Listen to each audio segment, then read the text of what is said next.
అందరికీ నమస్కారం. మనకి పంచాంగం అంటే తెలుసు కానీ దానికి సంబంధించి చాలా క్వశ్చన్స్ ఉంటాయి. అదే కాకుండా మనకు అసలు వాస్తు అంటే ఏంటి, మనం ఎందుకు వాటన్నిటిని పాటించాలి, దానివల్ల జరిగే లాభాలేంటి, నష్టాలేంటి, మనం ఎలాంటి విషయాల్ని లైఫ్లో ఫేస్ చేస్తూ ఉంటాం, వాటికి ఎలాంటి జాగ్రత్తలు తీసుకోవాలి, ఈ విషయాలన్నీ మనతో చెప్పడానికి మన ఆస్ట్రాలజిస్ట్ అఖిల సౌమ్య గారు ఈరోజు మనతో ఉన్నారు. సో ఆవిడని అడిగి అన్ని విషయాలు కూడా తెలుసుకుందాం. నమస్కారం. నమస్తే. ఎలా ఉన్నారు మ్యామ్? బాగున్నాం. ఎలా ఉన్నారు? బాగున్నాను ma'am, thank you so much. So చాలా మందికి పంచాంగం అంటే వింటారు, మాటల్లో పదం తెలుస్తుంది, కానీ అసలు అంటే ఏంటి అన్నది మాత్రం చాలా తక్కువ మందికి తెలుసు.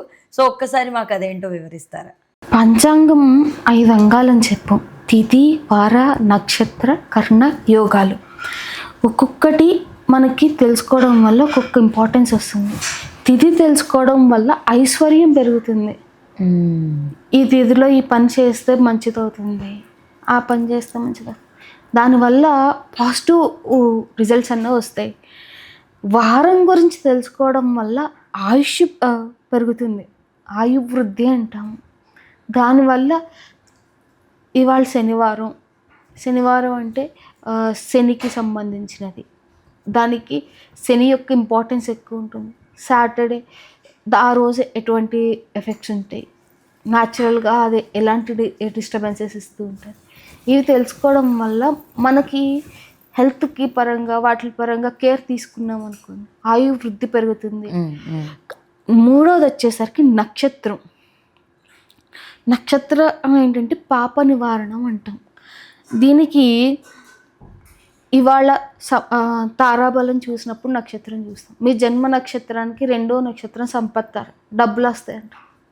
డబ్బులు అంటే ఇవాళ పని వెళ్ళినప్పుడు మీకు డబ్బులు వస్తాయి. ఇంకోటి, దీనివల్ల ఏంటంటే నెగిటివ్ వర్క్స్ని మనం ఆ రోజు ఆపేస్తాం. చెయ్యడం, నెగిటివ్ వర్క్స్ వస్తాయి, లేదంటే నెగిటివ్ వస్తుంది అన్నది ఆ రోజు చెయ్యం. అందుకని నక్షత్రం చూస్తాం. తర్వాత చూసేసరికి రోగ నివారణ, లేదంటే ఎడబాట్లు ఏం జరుగుతాయి, అలాంటివన్నీ మనకి యోగం వల్ల తెలుస్తుంది. కరణం వల్ల ఏం తెలుస్తుందంటే అభీష్ట సిద్ధి, ఈ పని అవుతుందా లేదా, అవ్వదు అంటే దానికి ఏం చేసుకుంటే అవుతుంది, ఇలాంటివన్నీ తెలిసేది కరణం. ఈ 5టిని చెప్పేది పంచాంగం మేజర్గా. వీటిని తెలుసుకోవడం వల్ల ఏమవుతుందంటే మనం ఏ నిమిషం ఏ పని చేయాలో తెలుస్తుంది. ఏదో మనం పని చేసేస్తున్నాము, పనులు అవ్వట్లేదు, న్యాచురల్గా వింటూ ఉంటాం. ఎందుకు అవ్వట్లేదు, కరెక్ట్ టైంలో కరెక్ట్ వర్క్ చేస్తే కరెక్ట్ పని అవుతుంది. ఇవాళ పాజిటివ్ అవ్వాలని ఉంది నాకు, నేను ఎక్కడున్నా అదే టైంకి పాజిటివ్ అవుతాను. అంటే ఏం లేదు, 10 మందిని కలవాలని ఉంది, ఆ టైంలో నేను 10 మంది ఏదో ఒక రకంగా మీట్ అవుతాను. ఈ నిమిషం చూద్దాం, ఈ నిమిషం నాకు పాజిటివ్ రావాలి, నేను మీడియా పరంగా వెళ్తున్నాను. లేదు 10 మంది వేరే వాళ్ళతో కలుస్తాను, లేదు వేరే హై సర్కిల్లోనో ఇంకొక సర్కిల్లోనో నేను తిరుగుతూ ఉంటాను. ఇలా ఒక్కొక్క ప్లేస్లో మనం ఉండాలి అంటే 5 చూసుకుని వెళ్ళినప్పుడు మనకి రిజల్ట్స్ బాగా వస్తాయి. దాన్నే పంచాంగం అని చెప్తాం. సో ఇవి చూపించుకునే వాళ్ళు కూడా కొంతమంది ఏంటంటే చెయ్యి చూసి జాతకం చెప్తారు, కొంతమంది చిలక జోష్యంతో జాతకం చెప్తారు, కొంతమంది పంచాంగం చూసి జాతకం చెప్తారు. సో ఈ అన్నిట్లోనూ కూడా సేమ్ ఎనర్జీ ఉంటుంది అని అంటారా? కాదు, మన బాడీకి ఒక type of rhythm and vibrations ఉంటాయంటారు. ఆ రిథమ్ అండ్ వైబ్రేషన్ని బట్టి కొన్ని పక్షులు మన దగ్గరకు వస్తాయి, కొన్ని జీవులు మన దగ్గరకు వస్తాయి. అది లేదనుకోండి రావు. మీరైనా అబ్జర్వ్ చేసుకోవచ్చు. అంటే ఆ రిథమ్ అండ్ వైబ్రేషన్ ఉన్నప్పుడే మనకు కావాల్సింది ఏదో ఆ వైబ్రేషన్కి సింక్ అయ్యేవో వాళ్ళు తీస్తారు. ఈ చిలక జోష్యం వాళ్ళు అంటారా, ఇట్స్ ఎ లక్ అంతే. 10 కార్డులు పెట్టినప్పుడు మీరు ఏ కార్డు పిక్ చేస్తారంటే, కానీ అది ఒక జీవిత భుక్తి కాబట్టి దాని గురించి ఈ రోజు మనం మాట్లాడాం. ఇప్పుడు కొంతమంది ఇప్పుడు నీకు ఇది బాగాలేదు, అది బాగాలేదు, లేదా నీకు మ్యారేజ్ పరంగా సమస్య ఉంది, ఇలా చాలామంది చెప్తూ ఉంటారు కదా. వాళ్ళు చెప్పినట్లు ఆల్మోస్ట్ కొన్ని రైట్ అవుతాయి, ఇది మనం గమనిస్తూ ఉంటాం. అది ఎంతవరకు నమ్మదగిన విషయం? ఇప్పుడు ప్లానెట్స్ అన్నవి 2 రకాలుగా ఉంటాయి, పాజిటివ్ ఇచ్చావు, నెగిటివ్ ఇచ్చాయి. హౌసెస్ కొన్ని పాజిటివ్ ఉన్నాయి, నెగిటివ్ ఉన్నాయి.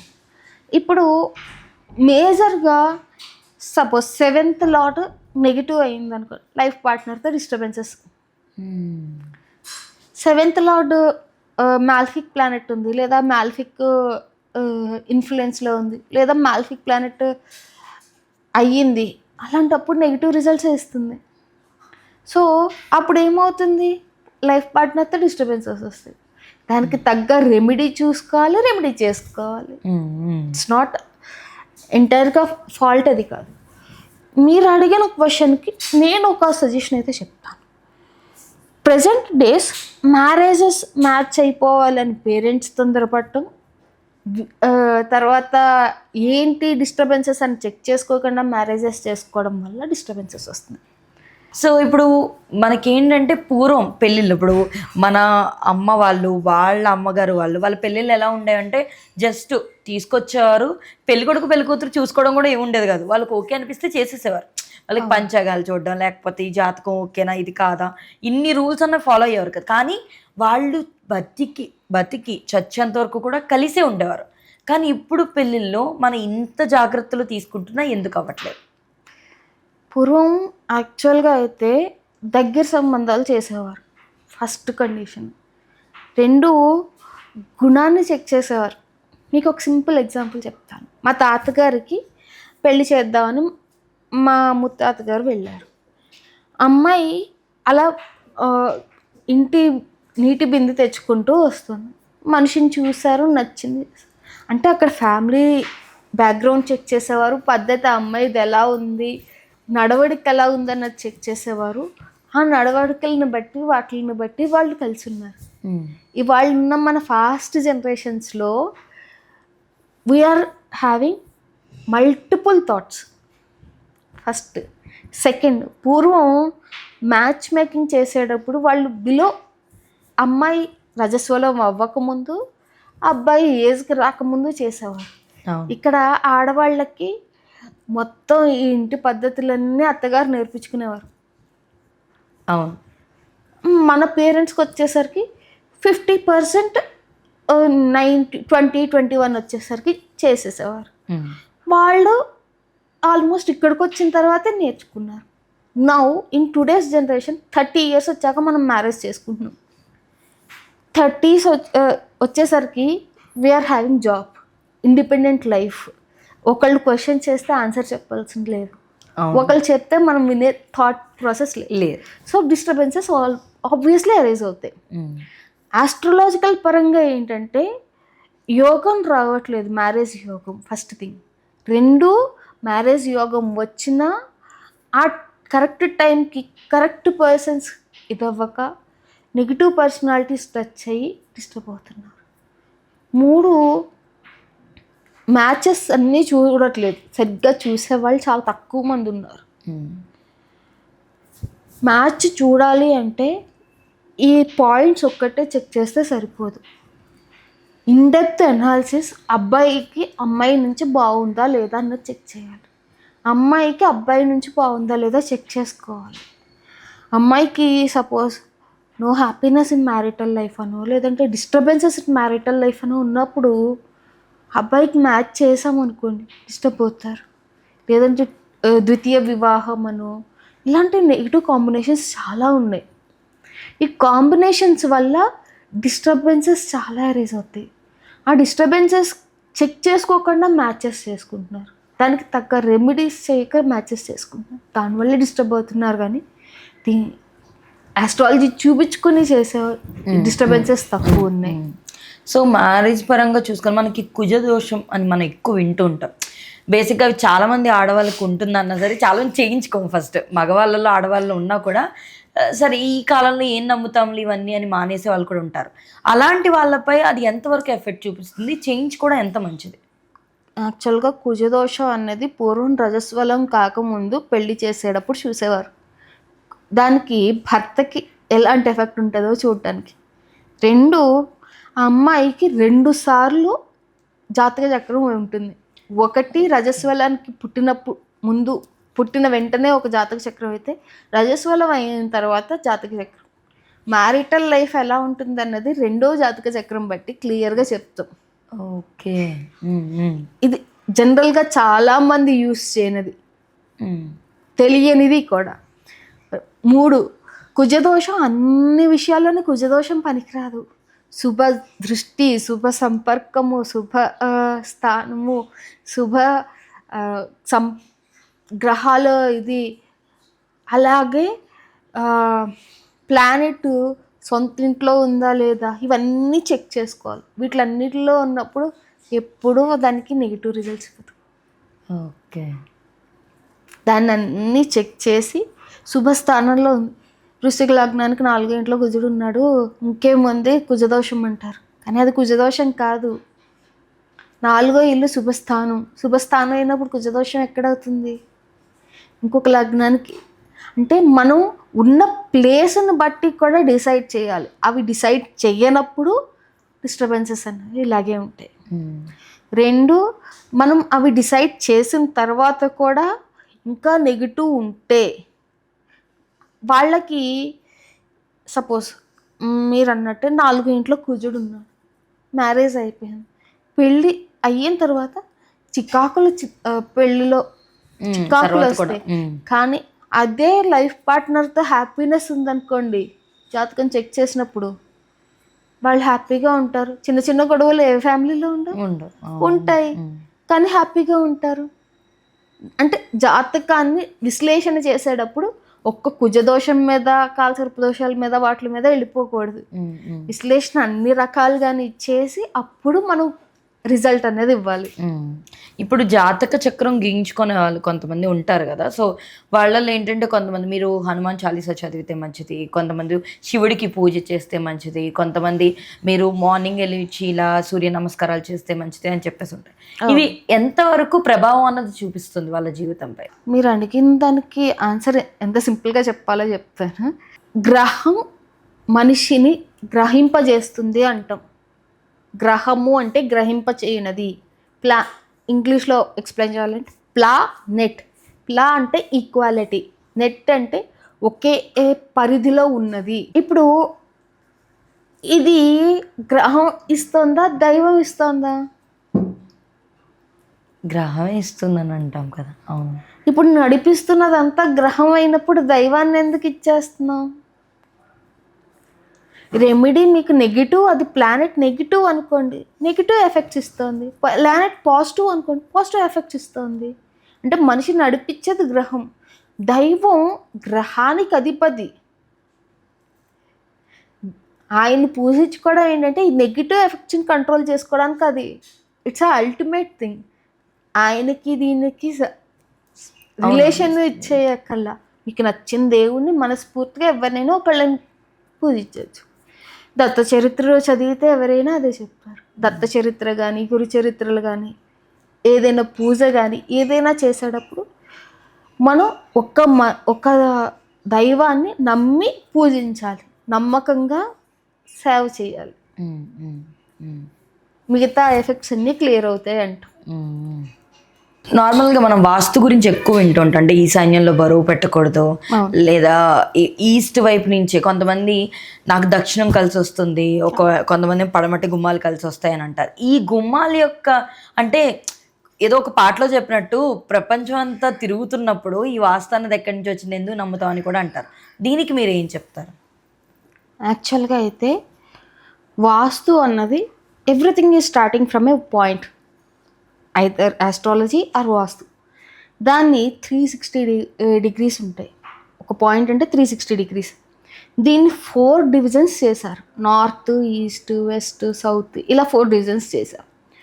4 divisions చేసినప్పుడు మనిషి అటువైపు వెళ్ళటం నేర్చుకున్నాడు. దీనికి ఒక కథ కూడా ఉంటుంది. వాస్తు పురుషుడు ఎలా పుట్టాడు అన్న ఒక చిన్న కథ కూడా ఉంటుంది. ఆయన పడుకునే విధానాన్ని బట్టి వాస్తుని డివైడ్ చేశారని చెప్పి కూడా అంటాం. ఓకే. ఆయన తూర్పు ఆగ్నేయానికి తల పెట్టుకుని, వాయువ్యానికి కాళ్ళు పెట్టుకుని పడుకున్నారని చెప్తారు. ఇప్పుడు మీరు అడిగిన క్వశ్చన్లో ఈశాన్యం బరువు ఎందుకు పట్టకూడదు? ఈశాన్యానికి వచ్చేసరికి అధిపతి గురువు. గురువు నాలెడ్జ్ అండ్ ప్రాస్పరిటీ ఇండికేట్ చేస్తాడు. ఆయన మీద బరువు పెడితే రావాల్సింది కూడా నాలెడ్జ్ కూడా రాదు. అందుకని ఈశాన్యాల్లో బరువు ఉంచకూడదు అని చెప్తాం. First thing.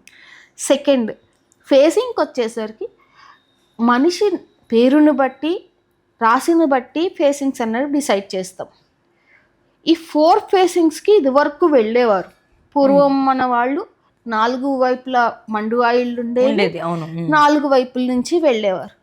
ఈ పేరును బట్టి అటువైపు వెళ్ళడం వల్ల వైబ్రేషన్స్ సింక్ అవ్వట్లేదు.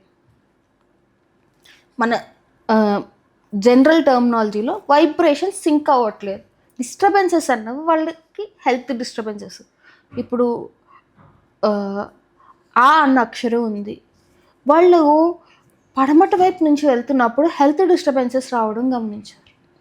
అలా గమనించబడి మన అక్షరాలని డివైడ్ చేసి వర్గాల కింద వాటిని బట్టి ప్లేస్మెంట్స్ అన్నవి డివైడ్ చేశారు. ఇలా 4 సైడ్స్ నుంచి వెళ్తున్నారు, అయినా సింక్ అవ్వట్లేదు. వేరే వైపు నుంచి వెళ్తుంటే ఏదో ఒక డిస్టర్బెన్స్ వస్తాం. Again they're divided 4 corners, 4 again sub divisions జరిగాయి. నార్త్ ఈస్ట్ అని, సౌత్ వెస్ట్ అని, ఇలా 4 సబ్ డివిజన్స్ జరిగాయి. ఈ సబ్ డివిజన్స్లో వెళ్తున్నప్పుడు కూడా డిస్టర్బెన్సెస్ వస్తున్నాయి, బట్ మైన్యూట్. అగైన్ వాళ్ళు ఈశాన్యం, తూర్పు ఈశాన్యం 2 పనికొస్తాయి. తూర్పు ఈశాన్యానికి వెళ్ళాం, ఉత్తరం పనికిరాదు, ఉత్తరం మానేసి తూర్పు ఈశాన్యానికి వెళ్ళటం, ఇలా ప్లాన్ చేసుకోవడం స్టార్ట్. మనిషి మనుగడ గ్రోత్ పెరిగింది. పూర్వం మండువా ఇళ్లలో ఏమయ్యేదంటే, ఇప్పుడు మీరు ఇంట్లోకి ఒక ప్లేస్ నుంచి ఎంటర్ అవుతుంది, రోజు గుర్తుపెట్టుకుని అదే ప్లేస్ నుంచి ఎంటర్ అవ్వరు కదా. ఏదో అర్జెంట్ పని మీద వస్తాం, రాకుండా డైరెక్షన్లోంచి వచ్చి డిస్టర్బ్ అయిపోతున్నారు. అందుకని పర్టిక్యులర్ వాంట్స్, పర్టిక్యులర్ సిచ్యువేషన్స్ని డీల్ చేయడానికి మిగతా సైడ్స్ క్లోజ్ చేసి ఆ పర్టికులర్ డైరెక్షన్లో వెళ్ళమని చెప్పాం. దానివల్ల ఏమవుతుందంటే మనిషి యొక్క గ్రోత్, ఫ్యామిలీ గ్రోత్ కానీ ఇవి కానీ పెరగడం స్టార్ట్ అయ్యాయి. అక్కడ నుంచి అది గ్రాడ్యువల్గా పెరిగింది. కానీ మండువా ఇళ్లలో ఉన్న వాళ్ళు చాలామంది డిస్టర్బ్ అయ్యారు అని నేను అబ్జర్వ్ చేసింది, మా ఫాదర్ ఆస్ట్రాలజర్ ఆయన అబ్జర్వ్ చేసింది, ఆయన దగ్గర నేను నేర్చుకున్నది, తర్వాత నేను గమనించినవి, ఇవన్నీ చూసిన తర్వాత చాలామంది డిస్టర్బ్ అయ్యారు. అండ్ ఎల్ షేప్ ఫార్మేషన్స్లో ఉన్న ఇల్లు ఒకటి, కట్స్ ఉన్న ఇల్లు ఒకటి, అక్కడ కూడా చాలా డిస్టర్బెన్సెస్ అన్నవి రైజ్ అవుతున్నాయి. సో ఈ వాస్తు అన్నది లేదా ఏ ఫేసింగ్ ఇది మనం ఎవరి బట్టి, అంటే ఇంట్లో పెద్ద అంటే హస్బెండ్ బట్టి చెప్తామా లేదా భార్య బట్టి? ఇప్పుడు ఒకటే ఆ ఇంటికి ఒక ఫేసింగ్ ఉంటుంది. ఇప్పుడు ఈ గుమ్మం ఉంది అనుకోండి, ఒకటే ఉంటుంది, అది ఎవరో ఒకరి పేరుకే సరవుతుంది, మిగతా వరకు అది సెట్ అవ్వకపోవచ్చు కదా. ఇంట్లో మిగతా వాళ్ళ గ్రోత్ కన్నా ఇంటి యజమాని గ్రోత్ ఇంపార్టెంట్. యజమాని ప్రాస్పరస్గా ఉంటే ఫ్యామిలీ అంతా ప్రాస్పరస్గా ఉంటుంది. అందుకని ఇంటి యజమాని ఎవరైతే ఉన్నారో వాళ్ళ పేరు మీద చెప్తాం. మ్యాక్సిమం ఇంటి యజమాని అన్నప్పుడు భర్త లేదా తండ్రి ఇలాంటి వాళ్ళే వస్తాం, కానీ ఆడవాళ్ళకి ఇవ్వండి. ఓకే. సో ఇప్పుడు మనకి రాశి ఫలాలను చూసుకుంటే రాశుల గురించి ఎక్కువ వింటూ ఉంటాం, దాన్ని బట్టి మన జాతకం అన్నది అది చూపించుకుంటూ ఉంటాం. సో దీన్ని ఎంతవరకు నమ్మచ్చు? అండ్ వాటిలో ఏమన్నా కొంతమంది ఏంటంటే మీ రాశి కరెక్ట్గా లేదు, లేదా ఇది బాగాలేదు, అది బాగాలేదు అని చాలా రకాలు మనకు చెప్తూ ఉంటారు. సో వాటి వల్ల మనకు ఉండే ప్రభావం ఎలా ఉంటుంది? రాశి అన్నదానికి యాక్చువల్గా ఒక్కొక్క మనిషికి ఒక్కొక్క క్యారెక్టర్ ఉన్నట్టు ఒక్కొక్క రాశికి ఒక్కొక్క క్యారెక్టర్ ఉంటుంది. మనిషి ఎలాగైతే ఉన్న చోట ఒక్కొక్క వ్యక్తిత్వం చూసి, ఇప్పుడు నేను ఇక్కడ కూర్చున్నాను, నేను ప్రొఫెషనల్గా ఉంటా, ఇంట్లో ఉన్నా నేను ఒక రకంగా ఉంటా, బయట సొసైటీలో తిరుగుతున్నా అక్కడ ఒక రకం, అంటే ఉన్న ప్లేస్ని బట్టి ఎలా మారుతాము, ప్లానెట్స్ ఉన్న ప్లేస్ని బట్టి వాటి యొక్క గుణాలు మార్చుకుంటాయి. అలాంటి గుణాలని మీరు ఒకటే దాన్ని బట్టి చెప్పమంటే ఎలాగా? ఒకదాన్ని చూసి బేస్ చేసి చెప్పకూడదు. మీరు రాశిని బట్టి, మీ నక్షత్రాన్ని బట్టి మీరు ఉంటారు అంటే అది తప్పు. ఇప్పుడు వృశ్చిక ఏ లగ్నానికైనా 12వ ఇంట్లో చంద్రుడు ఉన్నాడు అనుకోండి, అసలు విపరీతమైన ఆలోచనలు ఉంటాయి. ఎక్కువ డబ్బులు ఖర్చు పెట్టే ఆలోచనలు ఎక్కువ ఉంటాయి లగ్నాతో 12వ ఇంట్లో ఉన్నప్పుడు. అది తులారాశిలో ఉన్నాడు అనుకోండి, బ్యాలెన్స్డ్ మైండ్ ఉండదు. ఎందుకు? తులావు అంటే బ్యాలెన్స్, అందులో ఉన్నప్పుడు బ్యాలెన్స్డ్ మైండ్ ఉండదు వాళ్ళకి. వాళ్ళు ఏంటి ఒకసారి ఒకటి ఆలోచిస్తారు, ఇంకో నిమిషం ఇంకోటి ఆలోచిస్తుంటారు. ఈ నిమిషం ఒకటి మాట్లాడుతుంటారు, మళ్ళీ నిమిషం ఇంకోటి ఏదో ఆలోచించి వచ్చి వాళ్ళకి చెప్తుంటారు. అంటే వాళ్ళ థాట్స్ డిఫరెంట్గా ఉంటాయి. ఎందుకు? కుజుడు చంద్రుడు అంటే మైండ్, థాట్స్. అదే కుజుడు ఉన్నాడు అనుకోండి, వాళ్ళకి హెల్త్ పరంగా బ్లడ్ ఫ్లో తక్కువ ఉండడము, బ్లడ్ లాస్, ఏదైనా ఆపరేషన్స్ అవ్వడము, ఇలాంటివి ఉంటూ ఉంటాయి. అంటే లగ్నాత్తు ఉన్న గ్రహాన్ని బట్టి, ఆ ఉన్న ప్లేస్ని బట్టి, హౌస్ని బట్టి, రాశిని బట్టి అన్ని కోఆర్డినేట్ చేసి ఒక మనిషి జాతకం చెప్పాలి. మరి ఉగాది టైంలో అట్లా మనకి రాశి ఫలాలు అని చెప్పి అంటే ఇప్పుడు కుంభరాశికి సంవత్సరం అంతా ఇలా ఉంటుంది, అంటే ఆదాయం ఇంత ఉంటుంది, ఖర్చు ఇంత ఉంటుంది, ఇవన్నీ చెప్తారు కదా. మరి అవి వేటి బట్టి ఓన్లీ రాశులు బట్టేనా లేదా అన్ని రకాలుగా చూసి చెప్పేది ఉంటుందా? వాటికి సెపరేట్ క్యాలిక్యులేషన్స్ ఉన్నాయి. ఓకే. ఇక్కడ ఈ రాశిలో ఉంది అన్నప్పుడు దానికి ఒక సెపరేట్ క్యాలిక్యులేషన్ ఉంటుంది. ఆదాయం ఈ రాశి నుంచి ఇంతవరకు ఉన్నప్పుడు ఇంత క్యాలిక్యులేషన్, దాన్ని బట్టి డివైడ్ చేస్తాం. ఇంకోటి ఏంటంటే ఇది ఉగాదికే చెప్పడానికి, ఇది ఏంటంటే ఉగాది అన్నది స్టార్టింగ్, చైత్ర పాడ్యమి స్టార్టింగ్. మిగతా వాటికి అన్నిటికన్నా అంటే చైత్ర వైశాఖ మాసములు వసంత ఋతువు. ఇప్పటిదాకా మీకు వచ్చినవన్నీ ఏంటి? వర్షాలు పడ్డాయి, మంచు కురిసింది, పంటలన్నీ అయిపోయింది, తర్వాత గ్రీష్మ ఋతువు వస్తుంది. అంటే మొత్తం ఇప్పటిదాకా ఉన్నదంతా క్లియర్ అయిపోయి మళ్ళీ రీస్టార్ట్ అవుతోంది సైకిల్. స్టార్టింగ్ పాయింట్ చైత్రపాడ్యమే అన్నది. ఆ చైత్రపాడ్యం నుంచి స్టార్ట్ చేస్తాం కాబట్టి మనం అక్కడ ఉగాది ఫస్ట్ రోజు ఇక్కడ నుంచి మళ్ళీ మొదలవుతుంది సైకిల్ అని చెప్పడానికి చెప్తున్నాం. ఓకే, మరి ఇన్ని రోజులు ఫస్ట్ నుంచి అంతే, మన స్టార్టింగ్ పాయింట్ని బట్టి మనం చెప్తాం. సో ఇప్పుడు మనం నార్మల్గా ఇప్పటి వరకు జరిగిన సంవత్సరం ఒకటి, ఇప్పుడు మనం తెలుగులో అయితే అనుకుంటాం ఇది జనవరి, ఇది ఫిబ్రవరి, లేదా ఇది ఇయర్ 2026. కానీ తెలుగు ఉగాది ప్రకారం కూడా దానికి ప్రత్యేకమైన పేరుతో పాటు మొత్తం క్యాలెండర్ అంతా కూడా తెలుగు ప్రకారం ఉంటుంది. సో ఇప్పుడు రాబోతున్న సంవత్సరాన్ని ఏమంటారు అండ్ అది ఎలా ఉండబోతుంది అంటారు? రాబోతున్నది పరాభవనామ సంవత్సరం. పరా అంటే ఇతరులు, భవ అంటే ఇన్ఫ్లుయెన్స్, వేరే వాళ్ళ ఇన్ఫ్లుయెన్స్ ఎక్కువగా ఉండేది. ఇది న్యాచురల్గా ఏంటంటే శని తాలూకా నక్షత్రంలో వస్తుంది. యాక్చువల్గా అయితే రేవతి నక్షత్రంలో మనకి రేవతి నక్షత్రం లేదంటే అశ్విని నక్షత్రాల్లో ఈ చైత్రపాడ్యం అన్నది మొదలవుతుంది. అశ్విని నక్షత్రం అంటే మొదలు, మేషరాశికి మొదలు, రేవతి నక్షత్రం అంటే అయితే చివరి భాగంలో లేదంటే. కానీ ఈ పరాభవనామ సంవత్సరం ఎంత వెనక్కి వెళ్ళినా ఇది శని తాలూకా నక్షత్రంలోనే స్టార్ట్ అవుతుంది. శని ఇన్ఫ్లుయెన్స్ ఎలా ఉంటుందంటే నెగిటివ్ ఇన్ఫ్లుయెన్స్ ఉంటుంది. వాళ్ళు గొడవలు పడుతూ ఉండడం, పొలిటికల్గా డిస్టర్బెన్సెస్ వస్తూ ఉండడము, జనాలు ఎక్కువ డిస్టర్బెన్స్ ఫేస్ చేయడము, ఇళ్లలో గొడవలు ఎక్కువ అవుతూ ఉండడము, ఇలాంటి నెగిటివ్ ఇంపాక్ట్స్ ఎక్కువ ఉంటాయి. ఇప్పుడు 2026లో వచ్చింది, బ్యాక్కి వెళ్తే 1966లో వచ్చింది. అప్పుడు కూడా సేమ్ ఇంపాక్ట్ శని తాలూకా నక్షత్రంలోనే వచ్చింది. సేమ్ ఇంపాక్ట్ అనేది ఇప్పుడు మళ్ళీ రాబోతుంది. అంటే ఒక్కొక్క నక్షత్రానికి ఒక్కొక్క ఇది. మీకు సార్వరి నామ సంవత్సరం బిఫోర్ లాస్ట్ ఇయర్ చూసుకుంటే కేతు తాలూకు నక్షత్రంలో వచ్చింది. అకాల మరణాలు, కరోనా, ఎవరు చనిపోతారో తెలియదు, ఏమవుతుందో తెలియదు, అకారణంగా చనిపోయారు. అంటే నక్షత్రం వాటి ఎఫెక్ట్ అలా ఉంటుంది. సో ఇలాంటి వచ్చినప్పుడు ఇప్పుడు ఈ సంవత్సరానికి ఇలాంటి ఫ్యాక్టర్ అనేది వర్క్ అవుతుంది లేదా శని ప్రభావం ఎక్కువ ఉంటుంది అన్నప్పుడు దానికి రెమెడీస్ ఆర్ఎల్స్ వాటిని ఇలా ఫాలో అయితే ఇది తగ్గే ప్రభావం ఉంది అనడానికి ఏమన్నా ఉంటుందా? ఉంటుంది. అంటే దీనికి మళ్ళీ మనము వేరే కూడా చూసుకోవాలి. దీన్ని గోచారము అంటాం. ఇప్పుడు జరిగేదాన్ని గోచారం. మీరు ఇందాక అన్నారే రాసులు ఎలా ఎఫెక్ట్ అవుతాయి మనుషులు, అది గ్రహచారము. ఒక మనిషి పుట్టిన అప్పుడు చేసేది జాతకాన్ని గ్రహచారము అంటాం. అంటే అది ఫిక్స్డ్. ప్లానెట్స్ అన్నది అక్కడే ఉండిపోవు కదా, మారిపోతూ ఉంటాయి కదా. దాన్ని గోచారము అంటాం. మూమెంట్, గోచారము అంటే మూమెంట్. ఈ మూమెంట్ ఉన్నప్పుడు ఈ ప్లానెట్స్లో ఒక్కొక్క చోటు ఉన్నప్పుడు ఒక్కొక్క రకంగా ఎఫెక్ట్ ఇస్తుంది. మేజర్గా మనం ఎఫెక్ట్ తీసుకోవాల్సింది శని, గురువు, రాహు, కేతువులు. ఇవి ఎక్కువ కాలం ఉంటాయి. మిగతావన్నీ సంవత్సరం లోపు, నెలలు, ఒక 6 నెలలు, సంవత్సరం ఇలాగే ఉంటాయి.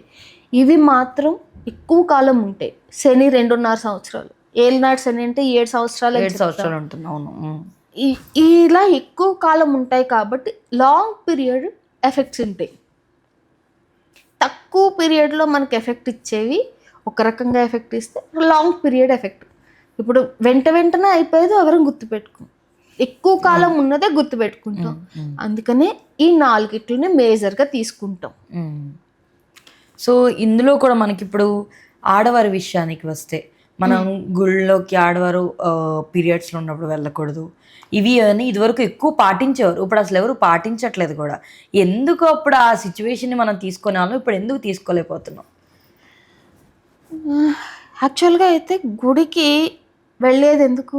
పాజిటివ్ వైబ్రేషన్స్ కోసం. అవును. పాజిటివ్ వైబ్రేషన్స్ అక్కడి నుంచే వచ్చేస్తాయా? పాజిటివ్ వైబ్రేషన్స్ పూర్వం మనం గుళ్ళు అన్నీ కొండల మీద ఇంకో చోట హైయెస్ట్ పొజిషన్ ఇలా ఉండేవి.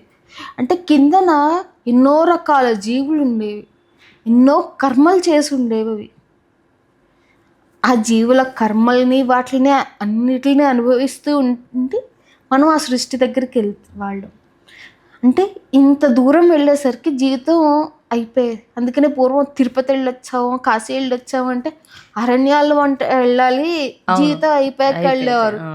అంటే ఎన్నో కర్మలు దాటుకుని వెళ్తున్నాము అని చెప్పడానికి. ఓకే. అంత హైయెస్ట్ పొజిషన్లో ఉన్న వైబ్రేషన్స్ మామూలుగా ఉన్నవి. ఒక మంత్రోచ్చరణ ఒకే టైంకి ఒకే రకంగా ఒకే సమయానికి జరుగుతాయి గుడి అంటే. అలా జరిగినప్పుడు అక్కడ జరిగేది ఉపాసన. మామూలుగా ఎవరైనా ఒకే సమయానికి ఒకే టైంకి ఒకే సంఖ్య చేస్తే దాన్ని ఉపాసన అంటాం. మరి గుడిలో అలాంటి ఉపాసనలు కొన్ని లక్షల సార్లు అయ్యింది. కొన్ని లక్షల మంది, ఒక్కొక్కసారి మన తిరుపతి లాంటి ప్లేసులు చూస్తే కొన్ని లక్షల మంది, రోజుకి లక్షల మంది ఆ స్వామి మీద దృష్టి పెట్టుకుని వెళ్ళేవారు. మిగతా దృష్టిలన్నీ, కోరికలు ఇవన్నీ పక్కన పెడితే స్వామి దగ్గరికి వెళ్తున్నామని దృష్టి పెట్టుకుని వెళ్ళేవాళ్ళు. అంటే ఒక పర్టికులర్ దాని గురించి మనం కాన్సన్ట్రేట్ చేస్తున్నాం, ఒక ఐడియల్నో ఇంకోటో. అందుకనే విగ్రహారాధన పెట్టారు మనకి. అంటే ఒక దాని మీద దృష్టి నిలపగలిగే శక్తిని ఇవ్వడానికి. అలాంటి దృష్టి నిలపగలిగే శక్తి తోటి మనం వెళ్తున్నప్పుడు అక్కడ ఉండే పవర్ ఎలా ఉంటుంది?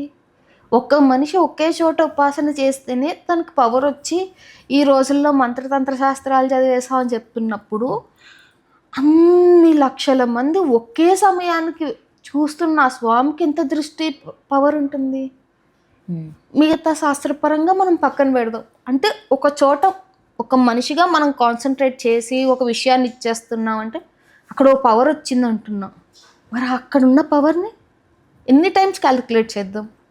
అలాంటి చోటకి మరి ఆడవారు వెళ్ళడం గురించి వస్తే, బాడీ ఇక్కడ 2 టైప్స్ ఆఫ్ వైబ్రేషన్స్ స్త్రీలలో తీసుకుంటుంది. ఒకటి బాడీ ఫ్లో మనకు ఒకలా ఉంటుంది, up and down body flows మనకు తెలుసు.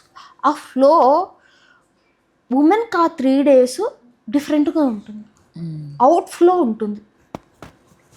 మాట్లాడుకుంటే నిజంగా చెప్తే అవుట్ ఫ్లో ఉంటుంది. అంటే ఇన్నర్ బాడీలో ఉండే ఎనర్జీస్ తగ్గుతాయి. బాడీలో ఎనర్జీ తగ్గినప్పుడు నెగిటివ్ ఇంపాక్ట్స్ ఎక్కువ పడే ఛాన్స్లు ఉంటాయి. అవును.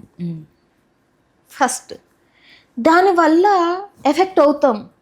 అలాంటి ప్లేస్లకు వెళ్ళినప్పుడు ఇలాంటి నెగిటివ్ ఇంపాక్ట్స్ ఉన్న మనం వెళ్తే డిస్టర్బ్ అవుతాం సైకలాజికల్గా. ఫస్ట్ హెల్త్ పరంగా మీరు వర్క్ చేస్తున్నారు, ఆ టైంలో మీకు ఒక బాడీ రెస్ట్ అని చెప్తూ ఉంటుంది. వర్క్ చేస్తున్నప్పుడు బాడీ ఏమవుతుంది? రెస్ట్ తీసుకున్నప్పుడు వీక్ అవుతుంది.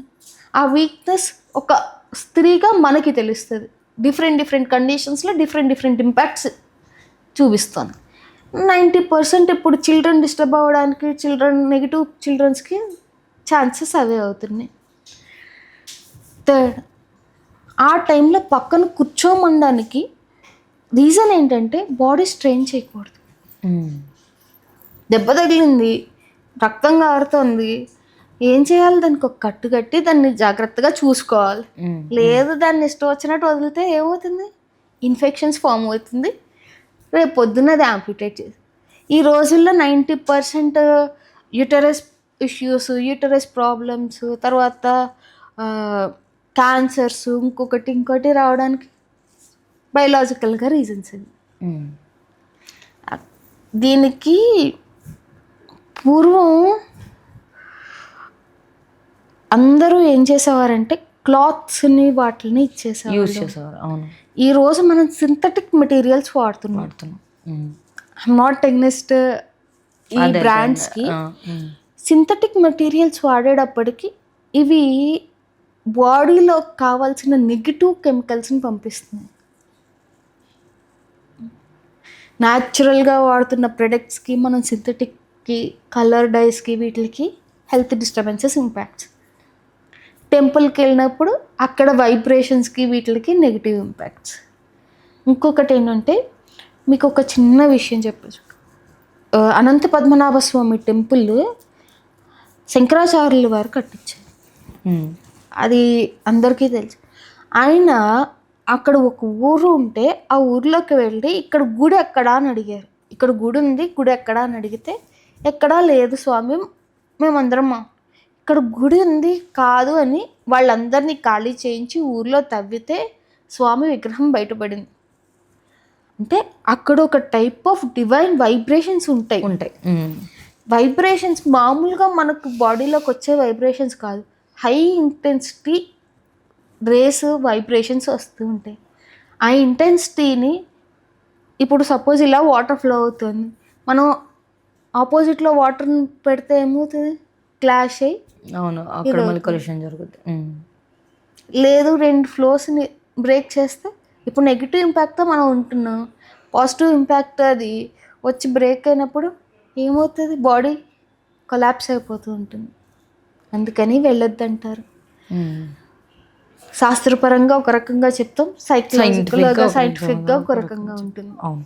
సో ఇప్పుడు చాలామంది చూసుకుంటే పూజ గురించి వచ్చింది కాబట్టి చాలామంది ఇళ్ళల్లో ఏమంటారంటే ఆడవారు అసలు పూజ చేయకూడదు, మగవారు మాత్రమే పూజ చేయాలి, వాళ్ళే దీపం వెలిగించాలి, ఆడవారు కేవలం తులసి కోటకి మాత్రమే పూజ చేయాలి అని చెప్పేసి అంటుంటారు. అందులో ఎంతవరకు నిజం ఉంది? నిజంగా అలాగే చేయాలా? మరి కొత్తగా పెళ్ళయి వచ్చిన కోడల చేత దీపం ఎందుకు పెట్టించడం? మగవాళ్ళ చేత పెట్టించచ్చు కదా. ఇంట్లో వంట ఆడవాళ్ళు, మరి హోమం చేస్తే ఆడవాళ్ళు ఎందుకు హోమగుండం వెలిగించాలి? మగవాళ్ళు వెలిగించవచ్చు కదా. పక్కన స్త్రీ ఉన్నప్పుడు స్త్రీ ఎందుకు చేయాలి? స్త్రీ అంటే శక్తి స్వరూపము. ఆ శక్తి లేనిదే మగవాళ్ళు ఎంత చేసినా పనికిరాదు. ఈవెన్ మీకు రామాయణంలో సీత పక్కన లేనప్పుడు స్వర్ణ సీతను తెచ్చుకుని పక్కన పెట్టుకుని రాముడే హోమం చేశాడు. అంటే స్త్రీ వచ్చి కూర్చోకుండా హోమం దేవుడికే పనికిరాంది, మీరు నేనే ఎంత. అవును. పోనీ నిజంగా స్త్రీ పెట్టనవసరం లేదు అనుకుందాం, పురుషుడికి ఒక 100% ఇది ఉందనుకుందాం, పూజ చేస్తే ఫలితం వచ్చింది, అందులో 50% భార్యకి వెళ్ళిపోతుంది అంటారు. 50% మిగిలింది కదా పోన్లే. 50%లో 25% మామూలు పిల్లలకి వెళ్ళిపోతుంది, 25% పుట్టిన పిల్లలకి వెళ్ళిపోయింది. ఇంకా వాళ్ళకి మిగిలింది ఎంత? 25%. 25%లో తను ఎంత సాధిస్తాడు, ఎంత లాక్కొస్తాడు? అదే ఒక స్త్రీ ఉంది, సరే మేనమావుల పిల్లలకి ఒక 50% వెళ్ళిపోయింది. తిన దగ్గర ఇంకా 50% ఉంది, భర్త నుంచి ఇచ్చిన 50% ఉంది, మేనమావుల పిల్లల నుంచి వచ్చింది ఉంది. అంటే తిన దగ్గర అక్యుములేట్ అయిన స్ట్రెంత్ ఎక్కువ, మగవాళ్ళ దగ్గర అక్యుములేట్ అయిన స్ట్రెంత్ ఎక్కువ. అందుకే పూర్వం తల్లిదండ్రులు చేసిన కర్మలు పిల్లలకి వచ్చేవంటారు. తల్లిదండ్రి దీపం పూజ చేసేవారు, పిల్లలు వృద్ధిలోకి వెళ్ళేవారు. ఈ రోజైనా సరే ఏ ఇంట్లో అయితే తల్లిదండ్రులు పూజలు చేస్తూ ఉంటారో ఖచ్చితంగా పిల్లలు డెవలప్మెంట్ అవుతున్నారు. అంతెందుకు అంబానీ చెయ్యట్లేదా? ఆయనకి స్పెషల్గా 2 ఉన్నారు. ఒక న్యూమరాలజిస్ట్, ఒక ఆస్ట్రాలజిస్ట్, ఇంట్లో ఒక పూజలు చేయడానికి ఒకళ్ళు. ఆయనకి లేరా? మనం we should follow scientific reasons, we should follow our culture. Topic వచ్చింది కాబట్టి ఒక చిన్న ఇది చెప్తాను. మన సనాతన ధర్మం ఎంత అడ్వాన్స్డ్ అన్నదానికి. ఒకసారి వాస్కోడి గామా బయోగ్రఫీ చదివితే మీకు అందులో తెలుసు. ఒక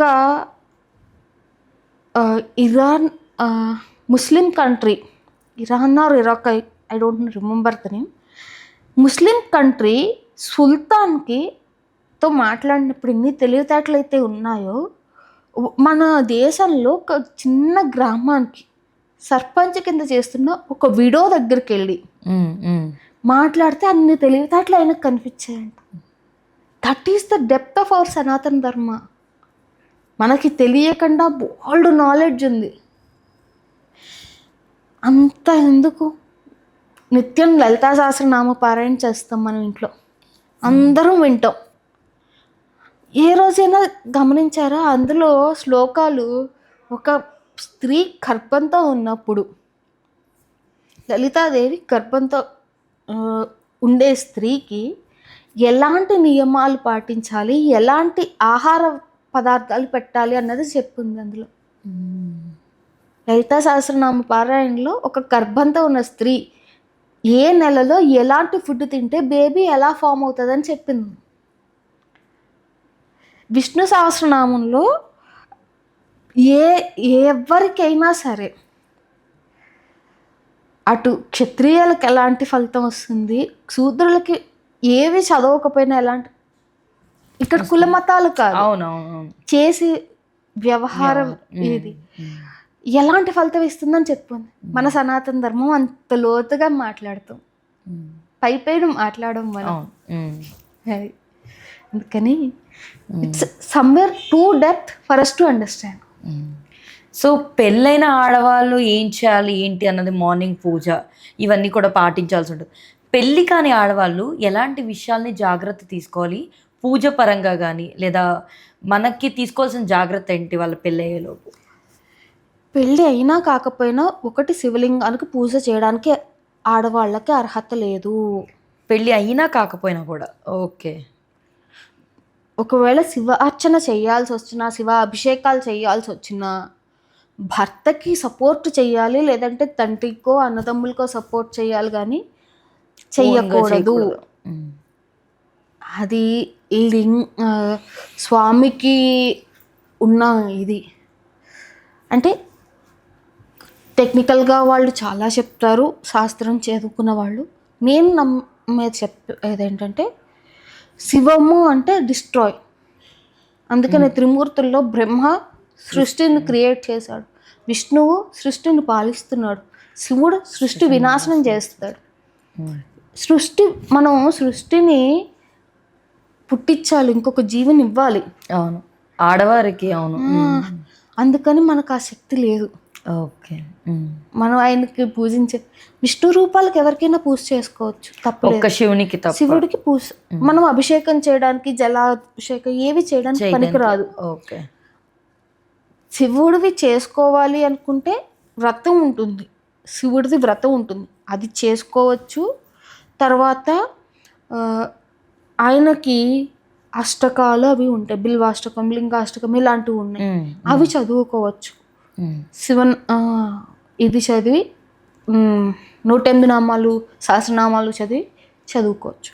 కానీ శివుడికి అభిషేకం చేయకూడదు, ఆడవాళ్ళు పనికిరాదు.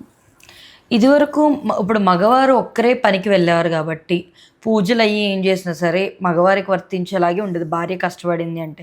ఇప్పుడు మన ఇండిపెండెంట్ ఉమెన్ని కూడా మనం ఎక్కువ చూస్తున్నాం ఈ మధ్యకాలంలో. సంపాదన అనేది భర్తకి ఎలా ఉంటుందో భార్యకి అలాగే ఉంటుంది. సో ఇలాంటి పరంగా భర్త యొక్క తోడు ఎంతవరకు వస్తుంది భార్యకి? తను ఇద్దరూ కలిపి కష్టపడుతున్న టైంలో మనం ఈ రాశి లేదా ఈ జాతకాలు అన్నవి ఎంతవరకు వర్తిస్తాయి పెళ్ళి అయిన తర్వాత? Nice question. ఇప్పుడు నేను మీ ముందు కూర్చున్నాను, life husband and wife or partners. మీరు ఒక బిజినెస్ స్టార్ట్ చేశారు. మీ పార్ట్నర్ సరిగ్గా ఉంటేనే కదా మీ బిజినెస్ ముందుకు రన్ అవుతుంది. ఇప్పుడు మీరు స్టార్ట్ చేసిన బిజినెస్లో అతనేమో మొత్తం డబ్బు అంతా తీసుకెళ్ళి దుబారా చేస్తున్నాడు అనుకోండి, మీ బిజినెస్ ముందుకెళ్తుందా? వెళ్ళదు. అవును. లైఫ్ కూడా అంతే కదా. ఇప్పుడు హస్బెండ్ అండ్ వైఫ్ ఇద్దరు సమానంగా వెళ్తేనే అది కరెక్ట్గా వెళ్తుంది. అందుకే అన్నారు పూర్వం 2 రైలు పట్టాలు కానీ ఇది కాదు, జంక్షన్ పార్ట్స్ కాదని. అంటే వాళ్ళిద్దరూ సమానంగా వెళ్ళాలి. ఒకళ్ళు వెనక ఉండదు, ముందు కాదు, పోతారు ఈక్వల్. మీకు ఇంకా చెప్పాలంటే చిన్నవారైనా సరే ఇప్పుడు పెద్దతన్ని పెళ్లి చేసుకున్నారనుకోండి, వాళ్ళకి పెద్దతనితో సపోజ్ నేను నా భర్త ఉన్నా, నా భర్త పెద్ద నాకన్నా, మా ఇద్దరు ఏజు ఈక్వల్ అని చెప్తారు, ఇర్రెస్పెక్టివ్ ఆఫ్ ఉమెన్స్ ఏజ్. ఆయన తోటే నేను. అందుకే అర్ధనారీశ్వర తత్వం ఏం చెప్తుంది, ఇద్దరు ఒకటే అని చెప్తుంది. ఒకటే బాణి, ఒకటే ఇది. అందుకని వాళ్ళిద్దరూ కలిసినప్పుడు కూడా చూడండి, సగం ఎడమ చేతి కలిసింది భర్తది, ఎడమ చెయ్యి శివుడిది కలిస్తే భార్య కుడి చేయి కలిసి. అందుకనే అమృతం ఉందని చెప్పింది. జీవం వాళ్ళిద్దరూ కలిస్తే ఉందని చెప్పడానికి వాళ్ళిద్దరికి ఎడమ చెయ్యి కుడి చెయ్యి. అందుకనే పెళ్ళిలో ఎడమ చెయ్యి భర్త ఎడమ చేతిలో కుడి చేయి పెడతాం మనం. ఆడవాళ్ళు కుడి చేయి పెట్టారు ఏది జేబుని నొక్కేయడానికి కాదు. చాలా మంది అదే అంటారు కదా, భర్తకి జేబు ఎడం వైపు ఉంటుంది కాబట్టి ఎడం వైపు భార్య కూడా ఉంటుంది. కాదు, భర్తకి అందుకే పెరాలసిస్ స్ట్రోక్ మగవాళ్ళకి వచ్చింది అనుకోండి, ఎక్కువ లెఫ్ట్ సైడ్ పోతుంది చూడండి. మగవారికి పెరాలసిస్ స్ట్రోక్ వస్తే లెఫ్ట్ సైడ్ స్ట్రోక్ వస్తుంది, ఆడవాళ్ళకి స్ట్రోక్ వస్తే రైట్ సైడ్ స్ట్రోక్ వస్తుంది. అబ్జర్వ్ చేశారా ఎప్పుడైనా? ఓకే.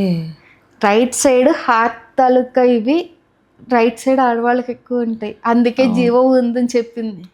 మగవాళ్ళకి లెఫ్ట్ సైడ్కి ఉంటాయి, అందుకని అటు స్ట్రోక్ ఎక్కువ వస్తుంది. సో అంటే ఒక్క జ్యోతిష్యాన్ని ఏమని చెప్పామంటే ఐస్ ఆఫ్ వేదాస్ అన్నాం. వేదాల్లో ఒకటే లేదు, బయాలజీ, మన హ్యూమన్ ఎనాటమీ అంతా చెప్తారు, దాన్ని మెడికల్ ఆస్ట్రాలజీ అంటాం. తర్వాత మామూలుగా జీవన విధానం, ఇప్పుడు ఈ గ్రహానికి పూజ చేయండి, గ్రహంకి అధిపతి పలానా దేవుడు అన్నాం, ఆ దేవుడికి పూజ చేసినట్టే లెక్క వస్తుంది అన్నారు. మరి ఇది తర్వాత బిజినెస్ పరంగా ఒక రకంగా చెప్తాం, ప్రొఫెషన్స్కి వీటి అలా ఐస్ ఆఫ్ ద వేదాస్ అని ఆస్ట్రాలజీని అందుకే అన్నది. సో ఇప్పుడు మనం లెగిచి ప్రతిదానికి కూడా ఒక సమయం అన్నది పాటించారు. ఇప్పుడంటే మన బిజీ లైఫ్లో అయిపోయింది. కానీ సో మీరు ఎంతవరకు నమ్ముతారు దాన్ని? అంటే ఈ టైంకి లెగిచి ఇదే చేయాలి, ఇప్పుడు స్నానం చేయాలి, మార్నింగే బ్రహ్మముహూర్తాన లెగాలి, ఈ టైంకే ఇది పూజ చేయాలి, ఇవన్నీ కూడా మీరు ఎంతవరకు పాటిస్తారు? మన లైఫ్ స్టైల్ బట్టి మన చేంజెస్ మనం చేసుకోవాలి. ఇప్పుడు రాత్రి 1-2 వచ్చి పడుకునే వాళ్ళు 4 లేవమని అన్నాడు, వాళ్ళ హెల్త్ తేడా చేసినట్టు, అది కరెక్ట్ కాదు. అలా అని మనం కొన్ని పర్వదినాల్లో ఖచ్చితంగా పాటించాలి. రోజు చేయలేనిది పర్వదినాల్లో చేస్తే సరిపోతుంది. ఓకే. అందుకనే విశేష పూజలు విశేష ఇవి పెట్టినది, అందుకనే పండగలు వాటిని క్రియేట్ చేసింది ఆ రోజు ఆ పర్టికులర్ ఇది పెట్టడానికి రీజన్. మీరు రోజు చేయగలిగేది కాదు. పూర్వం అంటారా వాళ్ళ యొక్క ఇది ఒకటే క్రియ ఉండేది. బ్రాహ్మడు పొద్దున్నే లేచి యజ్ఞం చేసుకుని భిక్షాటన చేసి భోజనం చేసి మళ్ళీ రాత్రికి జపతపాలు చేసుకుని పడుకోవడం, ఇదే క్రియ. క్షత్రియుడు రోజంతా ప్రజలు ఎలా ఉన్నారో ఏంటి చూసుకోవడం, వెళ్ళడం. వయసు డబ్బులు ఎంత వచ్చాయి, ఎంత ఖర్చు పెట్టాం ఏంటి ఇవి చూసుకో. మిగతా వాళ్ళు ఏ పని చేసుకుంటున్నాం, ఏ రోజు ఒకటే పని చేసేవాళ్ళు. వేరే కొత్త క్రియ ఏమి ఉండేది కాదు. మన రోజు అది కాదు. అవును, మనం మారుతున్న కాలాన్ని బట్టి మనం ఇచ్చేసుకోవాలి. మనం ఇప్పుడు నియమం పాటించాలి అంటే పూర్వం 4 ధర్మాలు 4 పాదాల మీద ధర్మం నడిచింది సత్యయుగంలో. అందుకని యజ్ఞ హోమ తప తప అన్నీ చేసేవారు. కొన్ని లక్షల సంవత్సరాలు బ్రతికేశారు. తర్వాత త్రేతాయుగం వచ్చింది, ఒక పాదం విరిగిపోయింది. అందుకని యజ్ఞయాగాదులు పూజలు ఇవి చేయమన్నారు. తర్వాత ద్వాపర యుగం వచ్చింది, 2 పాదాలు పోయాయి. ఆయనకు యజ్ఞం చేస్తే చాలు అని చెప్పు. కలియుగంలో నామస్మరణ చేస్తే చాలు, నిత్య నామస్మరణ, ఏం అక్కర్లేదు.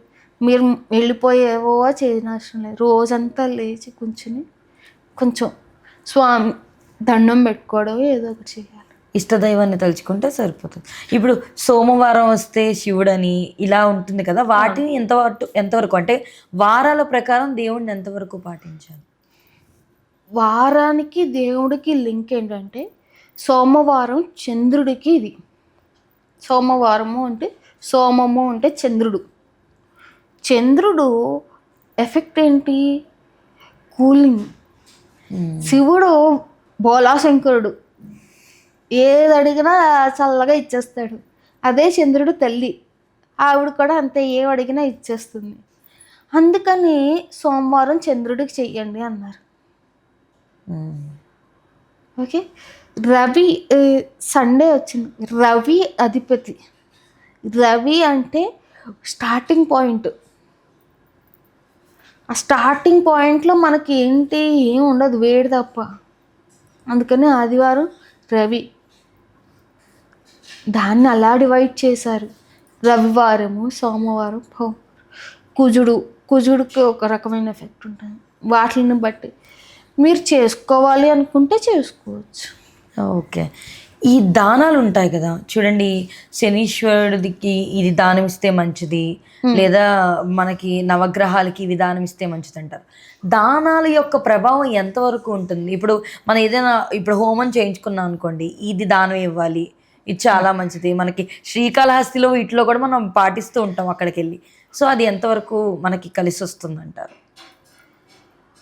ఇప్పుడు నేను 1 కేజీ బియ్యం మీకు తెచ్చి ఇచ్చేసాను అనుకోండి, మీరు ఎన్ని రోజులు తింటారు? మహా అయితే 3 రోజులు 4 రోజులు తింటాం అంతే. అంతే. దానం అంటే మనం ఎంత ఇస్తాం? 1 కేజీ, కేజీన్నర ఇస్తాం అంతే అంతే. అయితే 5 రోజులు 6 రోజులు తింటాం. పూర్వం దానము అంటే కేజీ, కేజీన్నర ఇచ్చేవారు కాదు, ఒక ఏడాదికి సరిపడా గ్రాసం ఇచ్చేవారు. ఏడాదికి సరిపడా గ్రాసము అంటే పప్పు, ఉప్పు అన్నీ వస్తాయి, అన్నీ సమస్తం ఇచ్చేవారు. దాన్ని దానం అనేవారు. అంటే ఆ ఏడాది పొడుగునా వీళ్ళు ఇక్కడ తీసుకున్నవి ఇప్పుడు మంచి కార్యక్రమాన్ని కొనుక్కోండి, మంచిగా ఎవరు దానం ఇవ్వం, నెగిటివ్కే దానం ఇస్తాం. ఆ ఏడాది పొడుగునా వీళ్ళు తీసుకున్న దానికి నెగిటివ్ ఎఫెక్ట్స్ వాళ్ళకి రాకుండా మనం ఇచ్చిన దాన్ని వాళ్ళు అట్లీస్ట్ తృప్తిగా తినడానికి ఇది అయ్యేలా. ఈరోజు మనం అంత ఇచ్చే స్తోమత లేదు, ఇది లేదు. అంటే 1 కేజీ ఇచ్చి 10 రూపాయలు ఇచ్చి మనం దానం ఇచ్చేసాం అంటున్నాం. 2 దానం అంటే ఒక ఫ్లోలో వస్తున్న నదికి అడ్డంగా మీరు బండరాయి వేస్తే ఏమవుతుంది? అది నిమిషం ఉంటుంది, ఆ తర్వాత కొట్టుకుపోతుంది. అంటే మీరు చేసేది నిలబడాలి. దానం ఇచ్చేసాము అయిపోయింది ఇంకోటి కాదు, చేసేది నిలబడాలి. మీరు ఇప్పుడు వెంటనే చేసేయగలరా? ఇప్పుడు రెమెడీ ఇచ్చాను నేను, 10 రోజులు చేయమన్నాను అంటే మీకు స్లోగా బేస్ స్టార్ట్ చేయండి. ఆ తర్వాత ఒక రెమెడీ ఇచ్చాను, ఇవి చదవండి, లేదా రోజు ఈ గుడికి వెళ్ళండి. రోజు చేసినప్పుడు మీకు ఇంకొక బేస్, ఇవి 10-15 ఇచ్చిన తర్వాత మీకు ఒక ఇప్పుడు ఒక దాన్ని ఇవ్వండి అన్నాను అనుకోండి, ఆల్రెడీ ఒక స్ట్రాంగ్ బేస్ పడింది. ఇప్పుడు దాని మీద ఒక బండరాయి తెచ్చి పెడితే ఉంటుంది, అది కొంచెం కదలకుండా ఉంటుంది. దానికి మీరు బిల్డ్ చేసుకుంటే వెళ్ళాలి. అంతేగాని ఫస్ట్ ఒక రాయిని తెచ్చి నీళ్ళల్లో పెడేసి నాకు పని అవ్వలేదంటే ఎక్కడవుతుంది? దానం ఇచ్చేటప్పుడు అందులోని అర్హత చూసుకోవాలి. ఎవరికి పడితే వాళ్ళకి దానం ఇవ్వకూడదు. నిత్య అనుష్ఠానాలు చేసేవాళ్ళు దానం తీసుకునే ముందు అనుష్ఠానం చేసి, తీసుకున్న తర్వాత అనుష్ఠానం చేసి ఇలా ఉంటాయి. అన్ని చేసే వాళ్ళకి మాత్రమే దానం అర్హత. నాకు యాక్చువల్లీ ఈ డౌట్ కూడా ఉంది. ఇప్పుడు కీడు అని అంటాం కదా, ఇప్పుడు మనం దానం ఇస్తున్నాం అంటే మనకి ఏదో కీడు ఉంది, అది తొలగిపోవాలని. ఇది వాళ్ళకి తగలదా? అంటే మనం ఎవరికైతే ఇస్తున్నామో వాళ్ళకి అది మరి వాళ్ళకి ఏం ఎఫెక్ట్ అవుతుందో తీసుకునే వారికి? అందుకనే ఇచ్చేవాళ్ళు చేసుకోవాలి, రెమెడీ చేసుకోవాలని చెప్తున్నది. రెమెడీ ముందు తీసుకున్న తర్వాత ముందు చేసుకోవాలి. అందుకనే సహస్రం పూర్వం బ్రాహ్మలు ఒక్క దీని మీద ఉండడానికి రీజన్ అదే.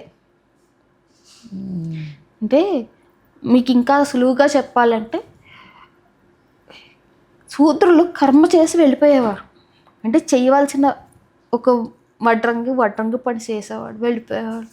రాళ్లతో పని చేసే అలా చేసి వెళ్ళిపోయేవారు. వైశ్యులు వీళ్ళ నుంచి వస్తున్న డబ్బుల్ని వాటిని క్యాష్ చేసేవారు.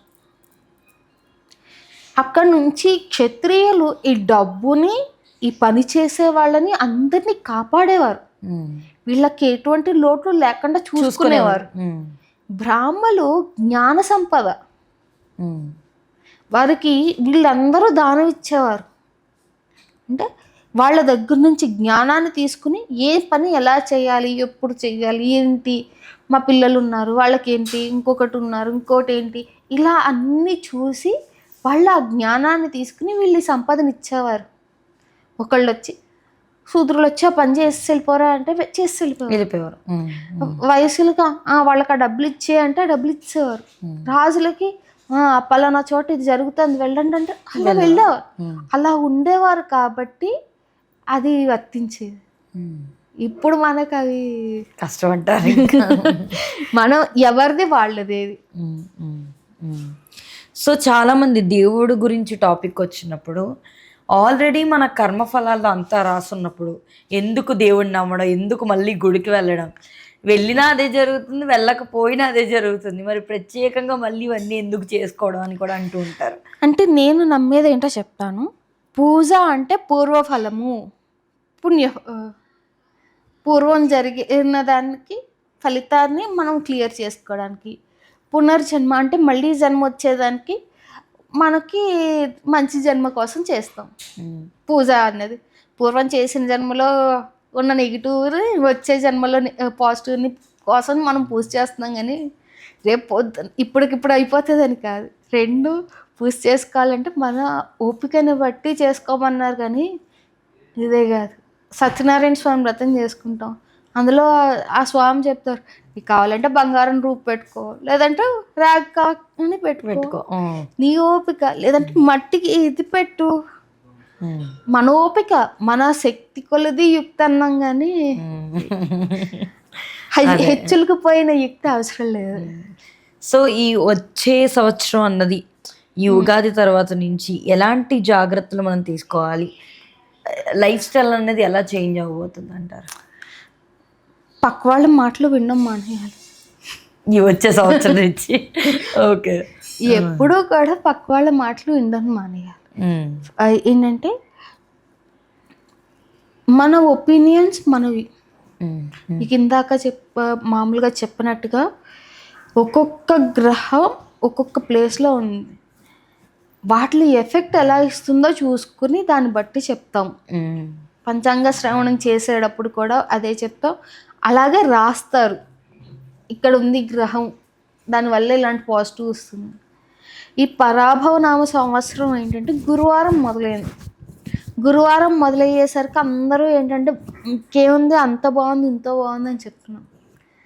యాక్చువల్గా శని తాలూకా నక్షత్రంలో స్టార్ట్ అవుతుంది పరాభవం అంటే ఏంటి, పక్కవాడు చెప్పింది విని మనం హెచ్చుకుపోయి పోగొట్టుకున్నది. ఇప్పుడు జరిగేది అదే కదా. అందుకని చాలా జాగ్రత్తగా ఉండాలి. సో మీరు మీ లైఫ్ స్టైల్లో, మీ రోజువారీ వాటిలో మీరు చేసే పూజలు కానీ లేదా మీరు తీసుకునే జాగ్రత్తలు ఎలా ఉంటాయి? పూజ అంటే కూర్చుని అదే పనిగా పూజలు చేశాను. నా రోజు పని నేను చేసుకుంటూ దైవనామస్మరణ చేసుకుంటారు. మీకు చెప్పింది అదే కదా, దైవనామస్మరణ ఒక చోట కూర్చుని చేయగలిగేది ఉపాసన. ఈ రోజులు ఉన్న ఖాళీలో ఉపాసన అన్నది అవదు, అసాధ్యం. ఈవెన్ పూజారి కింద ఉన్నా కూడా అది చేయడం అన్నది సాధ్యం కాని పరిస్థితుల్లో ఉన్న పరిస్థితి. సో మనం నిత్య దైవ నామస్మరణ, అందుకనే చెప్తారు గోవిందా అని పిలిస్తే ఎక్కడున్నా పరిగెత్తుకు వస్తారని వెంకటేశ్వర స్వామి. అలాగే ఏ దేవుడైనా సరే పిలిస్తే పలికేది ఒక ఇది ఉంటుంది, చిన్న కథ ఉంటుంది. ఒక అతను ఎప్పుడో సత్యయుగంలోని వాటిల్లోని అన్నీ చూసి వచ్చి కలియుగానికి వచ్చాడంట. కలియుగానికి వస్తే అందరూ హోమాలు తపాలు జపాలు అన్నీ చేస్తున్నారు. కలియుగంలో ఉన్న వాళ్ళకి ఏంటి స్వామి మేము అన్నీ చేసి వచ్చినా మమ్మల్ని కరుణించలేదు, నువ్వు ఇక్కడ వీళ్ళు పిలిస్తే వచ్చేస్తున్నావు అంటే, మీరు అన్నీ చేసినా మీ అదృష్టం పండడానికి ఎంతో టైం పడుతుంది, వీళ్ళు పిలవడమే గొప్ప, అందుకని పిలిస్తే వస్తానని చెప్తాడు. అందుకని దేవుడు మనం కలి ప్రభావం వల్ల దేవుణ్ణి తలుచుకోవడమే మానేస్తున్నాం. అవును. అది తలుచుకోగలిగి ఈ మనం నిత్యం నామస్మరణ చేయడమే గొప్ప. నేనైతే అదే నమ్ముతాను. ఇంకా గుళ్ళకి వాటికి వెళ్ళడం అంటారా, అది మీ డైలీ రొటీన్, మామూలుగా మీ పనులు చేసుకుంటాం, ఏ టైంలో అయినా వెళ్ళొచ్చు. కాకపోతే మధ్యాహ్న టైంలో వెళ్ళం. అవును, అప్పటికి గుళ్ళు కూడా క్లోజ్ అయ్యి ఉంటాయి. క్లోజ్ అయ్యి ఉంటే ఆ టైంలో ఏంటంటే అపరాహ్న వేళ అంటాం, అంటే పితృదేవతలు తిరిగే టైం అది. ఆ టైంలో తప్పించి మిగతా టైంలో ఎప్పుడైనా వెళ్ళొచ్చు. నార్మల్గా మనం గుడికి వెళ్ళినప్పుడు కూడా నైవేద్యం అది పెట్టేటప్పుడు, స్వామివారిని అలంకరించేటప్పుడు ఎవరో చూడకూడదని మనకి క్లోజ్ చేస్తూ ఉంటారు.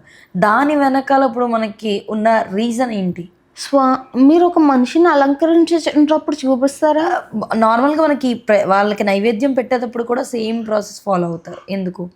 ఎప్పుడూ కూడా ఎవరికైనా సరే బయట వారు చూడకుండా కట్టెను వేసి పెట్టే అనవై మంది.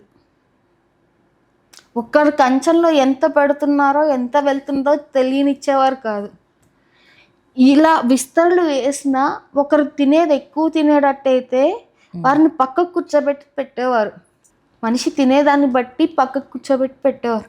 పిల్లలకైతే ఒకేసారి తింటే దృష్టి తగులుతుందని 10 సార్లు వాళ్ళకి పిలిచి పెట్టేవారు. అటు వెళ్తే ఒకసారి, ఇటు వెళ్తే ఒకసారి పెట్టేవారు. ఒకేసారి పెట్టేవారు కాదు. ఒక మనిషి నరదృష్టి అంటాం, అంటే చూసినప్పుడు మనసు చలించవచ్చు. ఆ చలించడం వాళ్ళకి ఇబ్బంది పెడుతుందేమో, అందుకని వద్దు అనేవారు. అలా మరి కొన్ని వందల నైవేద్యాలు ఉంటాయి స్వామికి, మన దృష్టి పడి ఏదైనా ఇదైతే పాపం ఆయనకి నెగిటివ్ ఎనర్జీ అన్నది రాకుండా. అందుకని నరదృష్టికి నల్లరాళ్ళైనా పరుగులుతాయని దృష్టి తగలనివ్వరు. అది స్వామికి ఒక్కరికి నైవేద్యం పెట్టేది కాదు కదా, 10 మందికి వెళ్తుంది. ఎనర్జీస్ ఒక మనిషి నుంచి ఒక మనిషికి ట్రాన్స్ఫర్ అవుతాయి.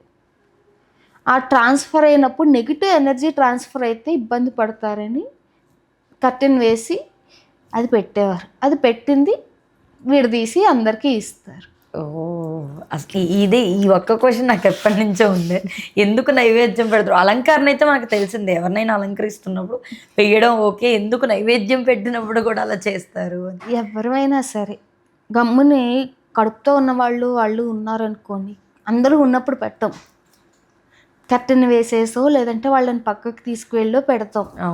లేదంటే పిల్లలు ఉంటే కర్టెన్ వేసేసో పక్కన పెడతాం. ఎప్పుడు ఒక మనిషి తినేదాన్ని బట్టి పెడతాం. 10 మందిలో ఉన్నామన్నా కూడా పిల్లలకి వాళ్ళతో పెట్టరు, పెద్దవాళ్ళకి పెడతారు. లేదంటే పిల్లలందరినీ ఎవరో ఒకళ్ళు తీసుకెళ్ళిపోయి పెడతాం. ఎందుకంటే దృష్టి తగలకూడదు. అంత ఉన్నప్పుడు, ఫుడ్ ఉన్నప్పుడు మనిషికి చలిస్తుంది మనసు. అన్నం రాసిన అంతటిని ఒకేసారి చూసినప్పుడు మనసు చలిస్తుంది. ఆ చలించడం నెగిటివ్ ఎనర్జీస్ని త్వరగా స్ప్రెడ్ చేస్తుంది, అందుకని పెట్టరు.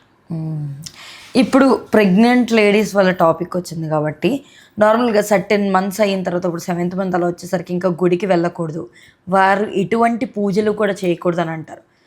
బేసిక్గా దీనికి సైంటిఫిక్గా అన్నది పక్కన పెడితే, మన పూర్వీకుల ప్రకారం ఎందుకు దీన్ని నమ్ముతూ వచ్చారు, ఇప్పటికీ ఎందుకు గుడిలోకి అది రానివ్వరు?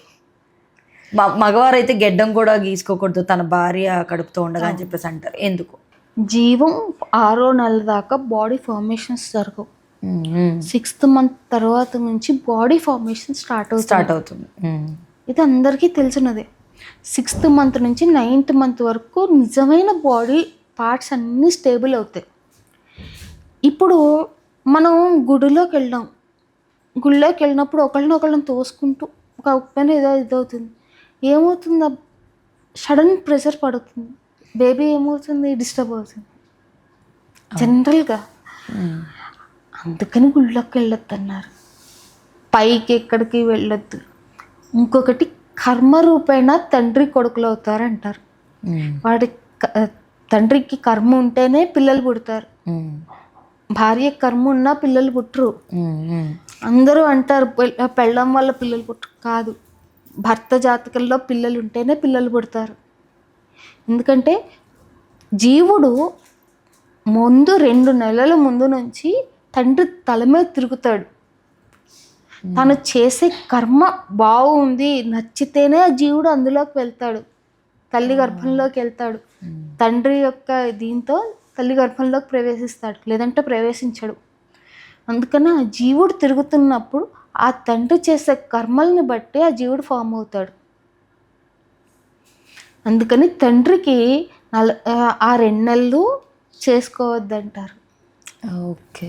వాళ్ళ యొక్క కర్మానుబంధం అప్పటి నుంచి మొదలవుతుంది, బాడీ ఫార్మేషన్స్ నుంచి అని. అందుకే 11వ రోజు 11 రోజులు ఇచ్చేస్తాం. చనిపోయిన తర్వాత కూడా 11 రోజులే చేస్తాం. అందుకనే 11 రోజులు జీవి ఫామ్ అవ్వడానికి ఇది అవుతుంది. పుట్టుకకి చావుకి కూడా ఒకటే టైం అనేది మనం ఫాలో అవుతూ ఉంటాం. అవును. సో పెళ్ళి అన్న విషయానికి వచ్చేసరికి మనం చాలా పాటిస్తూ ఉంటాం అందులో. ముందు పెళ్ళి అనుకున్న కాడి నుంచి చేసే గౌరీ పూజ కానీ, లేదా వినాయకుడి పూజ కానీ, కన్యాదానం కానీ, ఇలా చాలా ఉంటాయి. అసలు ఒక్కొక్క దానికి ఎందుకంత విశిష్టత, ఎందుకు పాటిస్తాం అన్నది మా కోసం చెప్పగలరు? ఫస్ట్ వడిబియ్యం కడతారు, అంటే విఘ్నేశ్వరుడి బియ్యం ముత్తైదువులతోటి. అక్కడి నుంచి ఎటువంటి విఘ్నాలు లేకుండా పెళ్ళి జరగాలి అని ఆనవాయిని బట్టి ఎంగేజ్మెంట్ చేసుకునే వాళ్ళు ఉంటారు, లేని వాళ్ళు ఉంటారు. తర్వాత గౌరీ పూజకు వచ్చేసరికి అమ్మవారిని పసుపు కుంకాలతో ఉంచమని కోరుకుంటుంది అమ్మాయి. అబ్బాయి వినాయకుడు పూజ చేస్తారు. మీకు తెలుసున్నదే, మామూలుగా తీసుకొస్తారు కన్యాదానం. కన్యాదానంలో ప్రత్యేకత ఏంటంటే తమలపాకు పెడతాం ఫస్ట్. అవును. తమలపాకులు ఏంటంటే అటు ఇచ్చిన వాళ్ళు ఇటు తీసుకున్న వాళ్ళు, అంటే కన్యాదానాన్ని ఇచ్చిన వాళ్ళు తీసుకున్న వాళ్ళు ఎప్పుడూ కలిసి ఉండాలి అని. అంటే ఎందుకు కలిసి ఉంటారు? తమలపాకు ఒకదాన్ని ఒకటి అలువుకుని ఎక్కుతుంది పైకి. ఒక తీగను ఒకటి అలువుకునుకుంటూ ఎక్కుతుంది. అలాగా వీళ్ళ ఫ్యామిలీ గ్రో అవ్వాలి, ఒకళ్ళనొకళ్ళు అలుముకుంటూ గ్రో అవ్వాలి అని. తర్వాత గుమ్మడికాయ ఇస్తాం. గుమ్మడికాయ ఏంటంటే అమ్మాయి కడుపులో ఎన్ని బీజాలు పడతాయో ఎవ్వరని చెప్పలేం. అలాగే గుమ్మడికాయని కూర గుమ్మడి ఇస్తారు. కూర గుమ్మడిలో ఎన్ని బీజాలు ఉంటాయో ఎవ్వరు చెప్పలేరు. ఎంత డల్లు ఉంది, ఎన్ని గింజలు ఉన్నాయి ఎవ్వరికీ తెలియదు. అందుకని గుమ్మడికాయ పెడతారు. తర్వాత కొబ్బరికాయ పెడతాం, కొబ్బరి బొండం. అది ఎంత కాయ అన్నది ఎవరికీ తెలియదు. వాళ్ళ మనసులో ఎంత ఉందో, వీళ్ళ మనసులో ఎంత ఉందో ఏంటో ఏమీ తెలియదు. కానీ పైన బుధుడు, కొబ్బరికాయ బొండానికి పైన ఆకుపచ్చగా ఉంటుంది బుధుడు, లోపల పింకు మీకు బ్రౌన్ కలర్లో ఉంటుంది కుజుడు రిప్రజెంటేషన్. లోపల వైట్ కలర్ చంద్రుడు, అంటే కుజ బుధ చంద్రులు కలియక. అలాగే వాళ్ళ ఫ్యామిలీస్ ఎలా కలుస్తాయి ఏంటన్నది చెప్పడానికి పైనుంచి పాలు పోసి దానం ఇస్తారు. అక్కడ నుంచి రుణం పోయింది అంటే తండ్రి కుడి చేతి బాధ్యత తీరింది అని చెప్పి కుడి చేతితో ఇచ్చేసి బాధ్యతను తీర్చేసుకుంటారు. దానికి తర్వాత కన్యాదానం ఇచ్చే ముందు అబ్బాయి కాళ్ళు అడుగుతారు, అంటే విష్ణు స్వరూపము. అబ్బాయి విష్ణు స్వరూపం, కానీ అమ్మాయి మహాలక్ష్మి. అందుకనే మహాలక్ష్మిని మహావిష్ణువుకి ఇస్తున్నారని చెప్పి ప్రవర చదువుతారు. మిగతా వర్ణాలలో ఉండదు, బ్రాహ్మణుల్లో మాత్రం ప్రవర అని చెప్తాం. ప్రవర ఫస్ట్ చదువుతారు. మా అమ్మాయి లక్ష్మీ స్వరూపము, మా అబ్బాయి విష్ణు స్వరూపం అని వాళ్ళు చెప్తారు. మా అమ్మాయి లక్ష్మీ స్వరూపము మేము ఇస్తున్నాము అని చెప్పి మా వంశస్థుల పేర్లందరివి చెప్పి పలానా వాళ్ళ అమ్మాయి, పలానా వాళ్ళ మనవరాలు, ముని మనవరాలు అన్నీ చెప్పి చెప్పి ఇస్తాం. అవన్నీ అయిన తర్వాత నడువుకి బంధనం వేస్తారు. అవును. అది గుచ్చుకుంటూ ఉంటుంది. అంటే మనకి సైంటిఫిక్గా ఇక్కడ నర్వ్స్, అబ్డామినల్ నర్వ్స్ని యాక్టివేట్ చేస్తుంది. అప్పటిదాకా వడ్డాణం పెట్టుకోకూడదు, అప్పటి నుంచి అమ్మాయి వడ్డాణం పెట్టుకోవచ్చు. ఓహో, ఓకే. అంటే అక్కడ నర్వ్స్ని యాక్టివేట్ చేస్తుంది. ప్రెగ్నెన్సీ టైంలోనే అప్పుడు బాడీ బల్జ్ అవ్వకుండా నొక్కి పెట్టి ఉంచడానికి దానికి ఉపయోగపడుతుంది. తర్వాత పాలతో శుద్ధి చేస్తాం. అంటే అక్కడి నుంచి ఇప్పటిదాకా ఉన్న ఏవైనా చీరలు ఉన్నా అన్నీ పోయి స్వచ్ఛమైన పాలల్లాంటి స్వభావం కలది అని. రాజులు బ్రాహ్మలు యజ్ఞం చేస్తారు, మిగతా వాళ్ళు యజ్ఞానికి అర్హులు కారు. వీళ్ళు యజ్ఞం చేసి సప్తపది చేస్తారు. సప్తపది అంటే 7 జన్మలకి వాళ్ళు వీళ్ళతో ఉంటామని ప్రమాణం. అది అందరూ ఇచ్చింది. హోమం ఏంటంటే ఆ హోమాన్ని బట్టి ఆ అమ్మాయి మనస్తత్వం ఎలా ఉంటుంది, ఎలాంటి జీవితాలు ఉంటాయన్నది చెప్తారు మన వాళ్ళు. హోమం చేయిస్తారు. రాజుల్లోని బ్రాహ్మణుల్లోని ఎందుకు అంటే ఆ అధికారం ఉన్నది. మీకు మిగతా వాళ్ళు భోజనం పెట్టచ్చు, భోజనాన్ని తినే అధికారం ఉంటుంది. వీళ్ళకు ఇద్దరికే భోజనం పెట్టే అధికారం ఉంది. అందరికీ స్పిరిచువల్గా రక్షించేది బ్రాహ్మలు. ఏది వచ్చినా స్పిరిచువల్గా చేయించడానికి దానికి బ్రాహ్మణుడి దగ్గరికి వెళ్తాం. ఫిజికల్గా రక్షించేది రాజు. అందుకని వాళ్ళిద్దరి చేత మాత్రమే హోమం చేయించాలి. హోమంలో ఆహుతులు ఎప్పుడైనా సరే వాళ్ళిద్దరే చేస్తారు. హోమం చేయడానికి వాళ్ళిద్దరూ అర్హులవుతారు. ఇందులో 16 రోజుల పండగని కూడా చేస్తాం మనం. అది ఎందుకు? 16 రోజుల్లో మీకు ఫస్ట్ అమ్మాయిని అబ్బాయి ఇంటికి తీసుకెళ్తారు. అబ్బాయి ఇంట్లో ఉండే మనస్తత్వాలని వాటిని ఇక్కడ నుంచి ఒక ఇద్దరు వచ్చి గమనిస్తారు. కలుపుకుంటున్నారా లేదా ఏంటి అన్నది తెలుసుకుంటారు. మళ్ళీ అమ్మాయి ఇంటికి తీసుకెళ్తారు. ఒక్కొక్కళ్ళ విధానం ఒకలా ఉంటుంది. అక్కడ అమ్మాయి ఇంటికి తీసుకెళ్ళి బట్టలు అవి పెట్టి తీసుకుని వెళ్తారు. 16వ రోజు అమ్మాయికి నల్లపూసలు గుచ్చుతారు. నల్లపూసలు గుచ్చి తాడు అవి అప్పుడు వేస్తారు. అప్పటిదాకా ఈ పసుపు తాడే ఉంటుంది మెడలో. ఎన్నిసార్లు చిక్కుపడుతుందో నల్లపూసలు అప్పుడు వేస్తారు. మామూలుగా పూసలు ఇది వేస్తారు. ఎన్నిసార్లు చిక్కుపడుతుందో అన్ని చిక్కులు ఉంటాయి. ఎన్నిసార్లు తీస్తారో అంత ఓర్పుగా తీసుకుంటారని మన వాళ్ళు ఒక మనిషి మనస్తత్వాన్ని డిఫైన్ చేయడానికని అలా చేస్తారు. సో ఇప్పుడు పెళ్ళిళ్ళు మీరు గమనిస్తే సంగీత్ అని అంటే రకరకాలు మనకి ఇదివరకు కూడా పసుపు మనకి మంగళ స్నానం అగవారిని ఆడవారిని కలిపి కూర్చోబెట్టి చేయించారు, కానీ ఇప్పుడు అది కూడా వచ్చేసింది. సో అది ఎంతవరకు కరెక్ట్ అలా చేయించడం అన్నది? యాక్చువల్గా అయితే ఒక్కసారి విఘ్నేశ్వరుడు బియ్యం కట్టి పెళ్లి కూతుర్ని చేసిన తర్వాత బయటకు పంపించరు. అసలు ఎటువంటి గాలి ధూళి తగులుతాయని చెప్పి మన వాళ్ళు అంటే నెగిటివ్ దృష్టి ఎవరిదైనా పడితే నెగిటివ్ ఇంపాక్ట్స్ వస్తాయి అని చెప్పి బయటకు పంపించరు. అసలు బయటకు ఫోటో కూడా రానియరు. ఏదైనా సరే ఇంటి పక్కనే ఏదైనా ఇచ్చేసుకుంటారు కానీ బయటకు రానివ్వరు. ఎంతవరకు కరెక్టు అంటే అది కరెక్టే కాదు. మనకి ఆ ట్రెడిషనే లేదు. నార్త్ ఇండియన్స్కి ఉంది కలిపి మంగళ స్నానం అది చేయించి. వాళ్ళకి మంగళ స్నానాలు అవి ఉండవు. నాకున్న ఐడియాలో వాళ్ళకి ఏంటంటే హల్దీ సంగీత్ అని అంటే డిఫరెంట్ కల్చర్ పీపుల్స్ ఉండేవారు. అదే మన ఇండియాలోనే south India is different from north India. మనకి పైన అంతా కోల్డ్ క్లైమేట్, వాళ్ళు డ్రింక్స్ ఇవన్నీ తీసుకోవడం కామన్. మన సౌత్ ఇండియాకి వచ్చేసరికి డ్రింక్ తీసుకోవడం crime. Same country but different places, different cultures. వాళ్ళ కల్చర్ని మనం అడాప్ట్ చేసుకుంటున్నాం ఇప్పుడు. అంటే వాళ్ళు పెళ్ళి అనుకున్న వెంటనే ఫ్యామిలీస్ కలిసేది ఉండదు, అందుకని ఇలా కలవడానికి ప్లాన్ చేసుకుంటారు. ఓకే.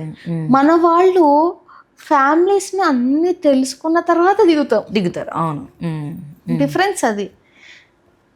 మనం ఇప్పుడు కల్చర్ని అడాప్ట్ చేసుకుంటాం, ఒక 10% వరకు ఓకే, హల్దీ సంగీత్ అన్నీ చేసుకోవడం తప్పేం కాదు, సరదాగా ఇంట్లో వాళ్ళు. కానీ ఒక్కసారి పెళ్లి కూతుర్ని పెళ్లి కొడుకుని చేసిన తర్వాత వాళ్ళిద్దరూ చూసుకోకూడదు అని మన శాస్త్ర ప్రకారం మనకున్న నియమం. మ్యాక్సిమం ఫాలో అయితే చాలా మంచిది. అదే ఇప్పుడున్న వాళ్ళల్లో వాళ్ళ ఇంట్రెస్ట్ మనం కాదనకూడదు, బట్ ఫాలో అవ్వడం చాలా మంచిది. అబ్బాయి అమ్మాయి చూసుకోకుండా ఉండడం వల్ల ఏంటంటే దూరం దగ్గర చేస్తుందని గుర్తునే అనలేదు. సో ఆ డిస్టెన్స్ అనేది మెయింటైన్ చేసేవారు. అంటే ఎక్కడ వరకు ఉండాలో అక్కడ వరకు రిలేషన్స్ బాగుంటుంది. I hope you understand. But ఏంటంటే ఫ్రాంక్లీ స్పీక్, ఎక్కడ సీక్రెట్స్ అక్కడ ఉంటే బాగుంటుంది. ఇప్పుడు 2 ఫ్యామిలీస్ ఒకటే రకమైన పద్ధతి అంటే ప్రాబ్లం ఉండదు.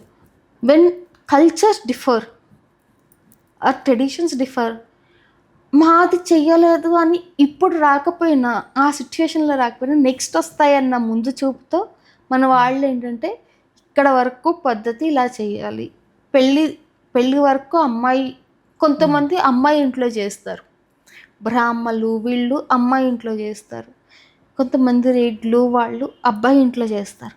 అక్కడ పద్ధతి అలా ఫాలో అవ్వాలని వాళ్ళు డిఫర్ చేసి పెట్టారు, ట్రెడిషన్స్ మారకుండా. మనం ఇప్పుడు అన్నీ కలిపి చేసుకున్న ప్రాబ్లం లేదు. 2 marriages is a present trend. అవును. అంటే పొద్దున్నో పెళ్ళి సాయంత్రమో పెళ్ళి అన్నట్టుగా చేసుకుంటున్నారు. బట్ ఒక్కసారి ఇచ్చేసిన తర్వాత ఆల్రెడీ ఇదవుతుంది. సెకండ్ మ్యారేజ్ చేసుకోవడం అంటే వాళ్ళు రెండో పెళ్లి చేసుకున్నారన్న, మా టర్మినాలజీలో రెండో పెళ్లి చేసుకున్నారని అర్థం వస్తుంది. వాళ్ళ ఒపీనియన్స్ని మనం ఇచ్చేయలేం, మనం ఎక్కువగా డెప్త్కి వెళ్ళి మాట్లాడటం కరెక్ట్గా. Okay ma'am, thank you so much for your time. Literally అంటే ప్రతి విషయాన్ని మాకు చాలా క్షుణ్ణంగా అర్థమయ్యే విధంగా చెప్పారు. సో చూసారు కదా, మళ్ళీ తిరిగి ఇంకో కొత్త వీడియోతో మేము ముందుంటాం. అంతవరకు బాయ్. Thank you.